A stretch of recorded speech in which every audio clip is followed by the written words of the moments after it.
ضرورتوں کا تو پورا ہونا موجود ہے، خواہشات کا پورا نہ ہونا، اس کا نام مہنگائی ہے، اور یہ میرے اور آپ کے اپنے اختیار میں ہے۔ اس کا نہ کسی حکومت سے تعلق ہے، نہ کسی فرم فیکٹری کے مالک سے تعلق ہے۔ آپ کو اس معاشرے کے اندر لاکھ لاکھ 1.5 لاکھ کمانے والے لوگ بھی ملیں گے جو رو رہے ہیں، 15 16 ہزار کمانے والے لوگ ایسے بھی ملیں گے جو خوشحال زندگی گزار رہے ہیں۔ وجہ کیا ہے؟ انہوں نے اپنے آپ کو مینج کر کے رکھا ہے، انہوں نے اپنی زندگی کو بے ترتیبہ نہیں ہونے دیا، انہوں نے اپنی حد سے بڑھ کر چادر دے کے پاؤں پھیلائے ہیں۔ یہ نہیں کیا کہ اخراجات تو اتنے ہیں، انکم تو اتنی ہیں، انکم تو 15,000 کی اور اخراجات 25,000 کے میں کر رہا ہوں۔ جب میری یہ صورتحال ہوگی تو پھر مہنگائی کا ذمہ دار کوئی اور نہیں ہے، میری اپنی زندگی اور میرا اپنا زندگی گزارنے کا طریقہ اور خواہشات کا پورا نہ ہونا ہی مہنگائی کا دوسرا نام ہے۔ ہرس جو ہے نا، ہرس، میرے نبی صلی اللہ علیہ وآلہ وسلم نے فرمایا لو کان لابن آدم وادیان من ذہب، توجہ کیجئے گا، اگر ابن آدم کو 2 وادیاں سونے کی دے دی جائیں، الا ابتغاء ثلاث، پھر بھی اس کی خواہش ہوگی کہ تیسری بھی مل جائے۔ اللہ نے انسان کو جو کچھ دیا ہے، جتنی بھی خوبیاں اور خامیاں اس میں رکھی ہیں، تو انسان کی فطرت کے اندر ایک چیز اللہ نے لالچ رکھا ہے، جتنا اس کو مل گیا ہے یہ اس سے زیادہ کی خواہش کرتا ہے۔ ہم نہیں دیکھتے، ایک وقت تھا کہ پیدل چل رہا ہے، اللہ نے سائیکل دیا، پھر خواہش کرتا ہے موٹر سائیکل کی، موٹر سائیکل والا خواہش کرتا ہے گاڑی کی، گاڑی والا خواہش کرتا ہے اس سے اچھی گاڑی کی۔ اللہ نے انسان کی فطرت میں یہ بات رکھی ہے کہ وہ کسی جگہ بھی آ کے ٹھہرتا نہیں ہے، صبر نہیں کرتا، جتنا ملتا جاتا ہے اس کا لالچ اتنا ہی بڑھتا چلا جاتا ہے۔ اور رسول اللہ صلی اللہ علیہ وآلہ وسلم نے مثال سے سمجھایا لو کان لابن آدم وادیا من ذہب، اگر ابن آدم کو 2 وادیاں، 2 چوٹیاں، 2 پہاڑیاں سونے کی بھی دے دی جائیں تو پھر بھی خواہش کرے گا کہ تیسری بھی مل جائے نا تو پھر بات بنے گی۔ اور ساتھ میرے نبی نے بڑی عجیب بات فرمائی کہ ابن آدم کو جتنا بھی دے دیا جائے تو اس کی خواہش اور کی ہوگی، وَأَيْنَ ابن آدم إِلَّا التُّرَابُ، ابن آدم کا پیٹ تو بھر جاتا ہے مگر اس کی آنکھیں نہیں بھرتی۔ وَأَيْنَ ابن آدم إِلَّا التُّرَابُ، اور میں نبی کہہ دیتا ہوں کہ ابن آدم کی آنکھوں کی بھوک قبر کی مٹی ہی بھرے گی۔ اور اسی کو اللہ تعالیٰ نے سورہ تکاثر پارہ نمبر 30 میں فرمایا الہاکم التکاثر حتی زرتم المقابر، انسان کو کثرت کی خواہش نے کمزور کر دیا ہے۔ الہاکم التکاثر، انسان کو کثرت کی خواہش نے معاشرے میں ذلیل کر دیا ہے۔ الہاکم التکاثر، انسان کو کثرت اور زیادہ کی خواہش اور لالچ نے معاشرے میں رسوا کر دیا ہے۔ حتی زرتم المقابر، کثرت کی خواہش، ہرس اور لالچ انسان کا ختم نہیں ہوتا حتی زرتم المقابر، یہاں تک کہ یہ قبر کی مٹی میں چلا جاتا ہے۔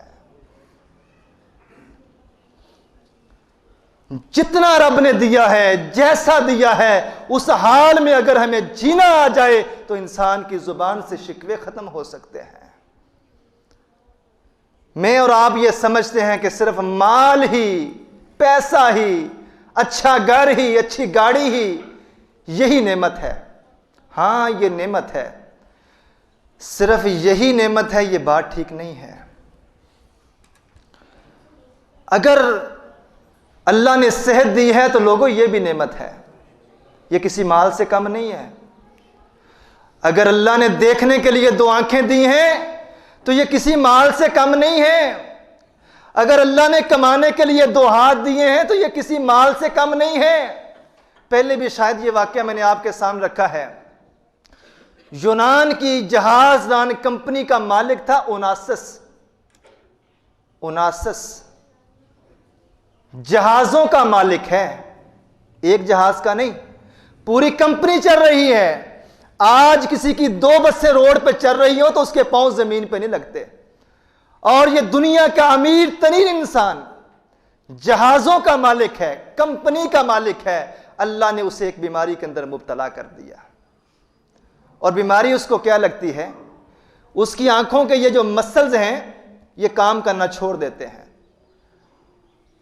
ہم نے کبھی سوچا بھی نہیں ہے کہ میں 1 منٹ میں 1 دن میں کتنی بار اپنی آنکھوں کو یوں کھولتا ہوں یوں بند کرتا ہوں، یوں کھولتا ہوں یوں بند کرتا ہوں۔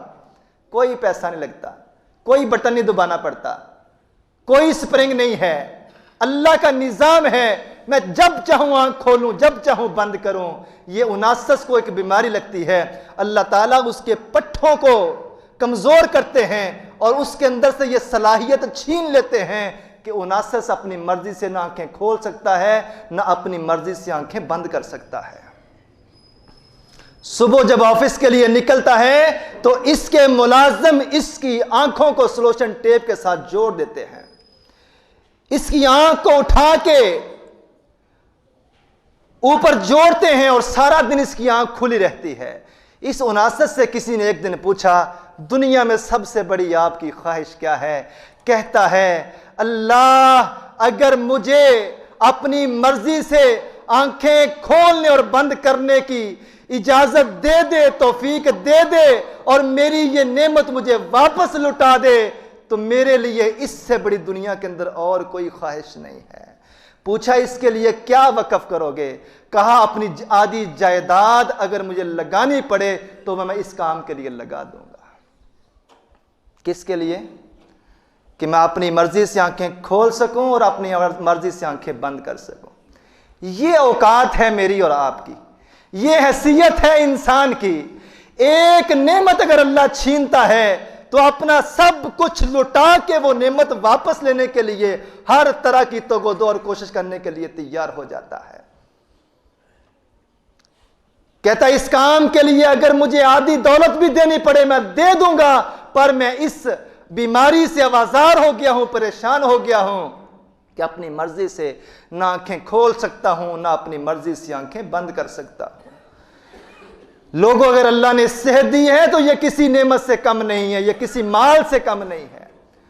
بدقسمتی سے ہمارا معاشرہ اور ہماری سوچ، ہماری فکر یہ ہے کہ اچھا کھانا، اچھا پہننا، اچھا گھر، اچھی گاڑی، اچھی نوکری یہی مال ہے۔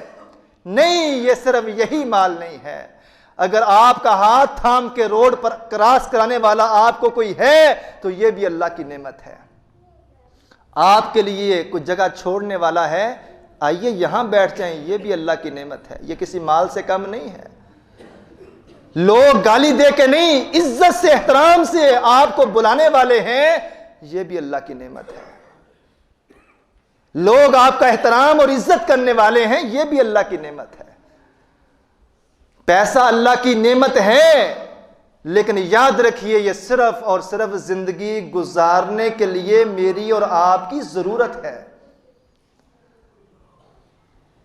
اصل خوبصورتی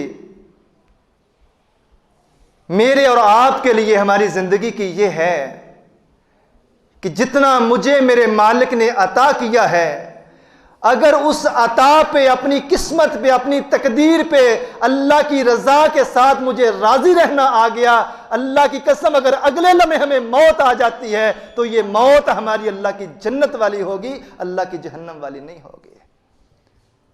مہنگائی کے اسباب میں سے پہلا سبب میں نے آج آپ کے سامنے رکھا کہ مہنگائی کا سب سے بڑا سبب کہ میری خواہشات پوری کیوں نہیں ہو رہی۔ میری ہرس اور طمع مہنگائی کے رستے میں، میرے مال کے رستے میں، میری زندگی کی آسائشوں میں سب سے بڑی رکاوٹ انسان کی ہرس، طمع اور انسان کی خواہشات ہیں، جس کو پورا نہ ہونا انسان کے لیے لگتا ہے کہ یہ مہنگائی ہے، انسان کو لگتا ہے کہ میں غربت کی زندگی گزار رہا ہوں۔ یہیں سے اپنی بات کا آغاز کریں گے۔ بہت ساری باتیں اللہ کے قرآن سے، نبی علیہ السلام کے فرمان سے آپ کے سامنے رکھنے والی ہیں۔ سارے دوست احباب وقت پہ تشریف لانے کی کوشش کیا کریں۔ اللہ مالک سے دعا ہے جو سنا ہے سنایا ہے اللہ ہمیں اس پر عمل کرنے کی توفیق عطا فرمائے۔ وآخر دعوانا ان الحمد للہ رب العالمین۔